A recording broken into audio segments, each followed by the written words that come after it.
বাংলা সিনেমার ইতিহাসে এমন কিছু নাম আছে যাদের পরিচয় আলাদা করে দেওয়ার দরকার হয় না। যার হাসিতে ভরসা, যার চোখে প্রেম, যার কণ্ঠে আবেগ। তিনি শুধু অভিনেতা নন, তিনি একটি আবেগ। তিনি হলেন মহানায়ক উত্তম কুমার। কিন্তু আজ আমরা তার সাফল্যের গল্প নয়, আজ আমরা জানব জীবনের শেষ প্রান্তে দাঁড়িয়ে একজন মহানায়ক কিভাবে লড়াই করেছিলেন নিজের সঙ্গে, সময়ের সঙ্গে এবং মৃত্যুর সঙ্গে।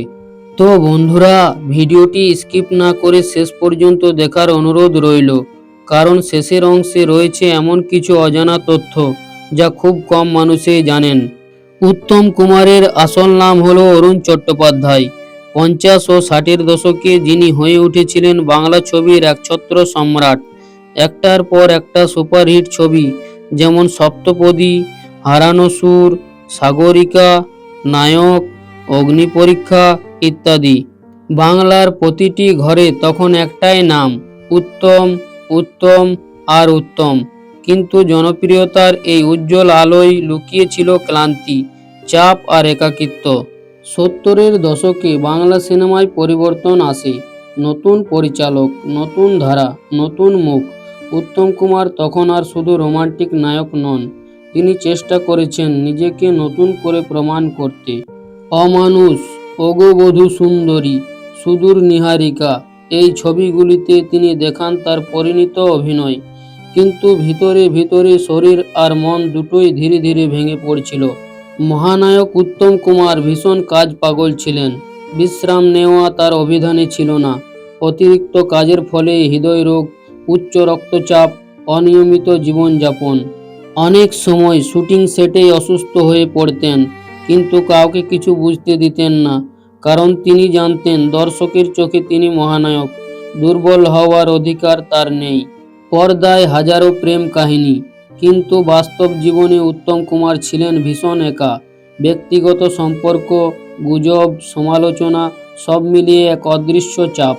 তিনি হাসতেন ঠিকই, কিন্তু সেই হাসির আড়ালে লুকিয়ে থাকত গভীর ক্লান্তি। অনেক কাছের মানুষ তখন দূরে সরে গিয়েছেন, আর মহানায়ক ধীরে ধীরে হয়ে উঠেছেন নিঃসঙ্গ।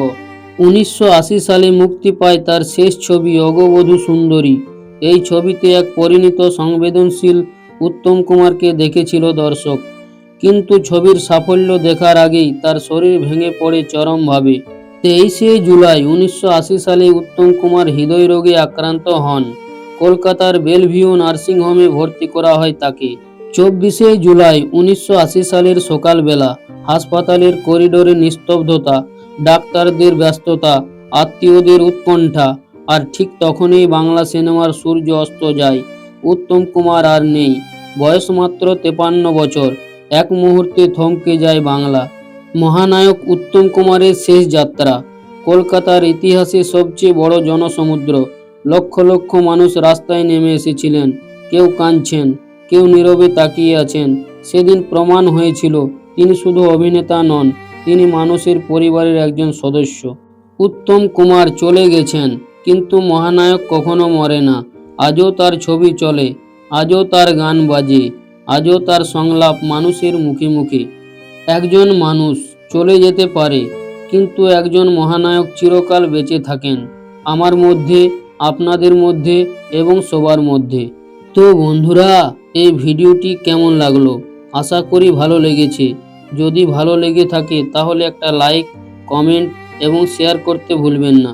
এবং বিনোদন জগতের এই রকম নতুন নতুন ভিডিও দেখার জন্য আমাদের নতুন চ্যানেল এপি সিনেটিক বাংলা চ্যানেলটি সাবস্ক্রাইব করুন এবং পাশে থাকা বেল আইকনটি প্রেস করে অল করে রাখুন, যাতে আমাদের নতুন নতুন ভিডিও আপনাদের কাছে পৌঁছে যায়।